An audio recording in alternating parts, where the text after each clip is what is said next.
ભાવનગર જિલ્લાના ઘોઘા તાલુકાના ગામમાંથી પસાર થતી માલેશ્રી નદીમાં મોટી સંખ્યામાં માછલીઓના મોત થતાં પ્રકૃતિ પ્રેમી અને ગામ લોકોમાં રોષ ફેલાયો છે. માલેશ્રી નદીમાં મૃત મોટી સંખ્યામાં માછલીઓ હોવાને કારણે દુર્ગંધ આવતા સ્થાનિકોને હાલાકીનો સામનો કરવો પડી રહ્યો છે. જો કે હોયદડ ગામના લોકોનું કહેવું છે કે બાજુના પડવા ગામના પ્લાન્ટમાંથી કેમિકલવાળું પાણી છોડવામાં આવતા હજારો માછલીઓના મોત થયા છે.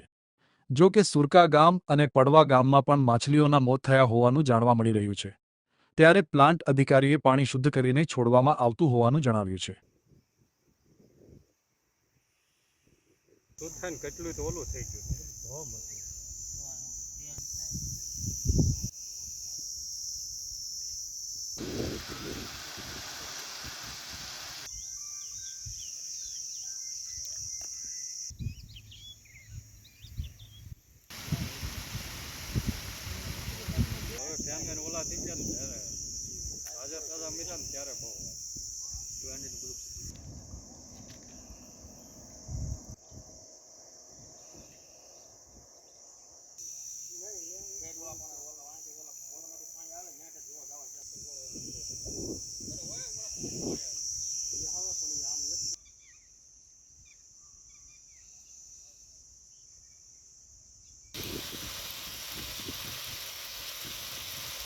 GSCCL BSL BLTPS સ્ટેશનના વાળા.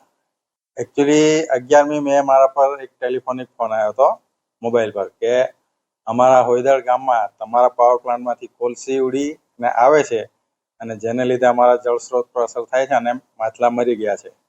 હવે કોલસી ઉડીને આ લગભગ અમુક કિલોમીટર હોયદળ ગામ તો અહીંથી દૂર છે અને કોલસી ઉડીને પાણીના સ્ત્રોતમાં ભળી અને પછી મરવો જોઈએ એટલે એ બાબતમાં એવું કોઈ આધાર પુરાવા લાગતા નહીં. છતાં પણ મેં એમને કીધું હતું કે તમારી એવી કોઈ રજૂઆત કે ફરિયાદ હોય તો તમે અહીં આવી અને તમારી રજૂઆત કરી શકો છો.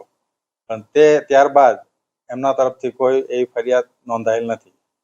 અમારી જે પોતાની સિસ્ટમ છે એમાં અમારું પોતાનો ડીએમ પ્લાન્ટમાં જે છે ત્યાંથી પાણીને ન્યુટ્રલ કરવામાં આવે છે ન્યુટ્રલાઇઝેશન પીટમાં, અને એ પછી અમારી અંદર પાવર પ્લાન્ટની અંદર જ એક પોન્ડ છે ત્યાં ભેગું કરવામાં આવે છે. અને અત્યારે ચોમાસું નથી એટલે અત્યારે ઓલરેડી એ તળાવ ખાલી જ છે એટલે ઓવરફ્લો થવાની પણ શક્યતા નથી. અને એ ઉપરાંત અમારે જે કુલિંગ ટાવરનું બ્લોડાઉન સિસ્ટમ જે છે એ અમારે સીધી દરિયામાં એનું બ્લોડાઉન થવા માટેની સીધી વ્યવસ્થાનું કમિશનિંગ થઈ ગયેલ છે, જેથી હાલમાં અમારું જે કંઈ પાણી જે કુલિંગ ટાવરમાંથી બ્લોડાઉન છે સીધું દરિયામાં જ ઠાલવી નાખવાની પ્રક્રિયા ચાલુ જ છે, જેથી કરીને હાલમાં પાણી બહાર ફેલાય, પ્લાન્ટની બહાર જાય અને માછલા મરી જાય એવી શક્યતા નહીવત છે.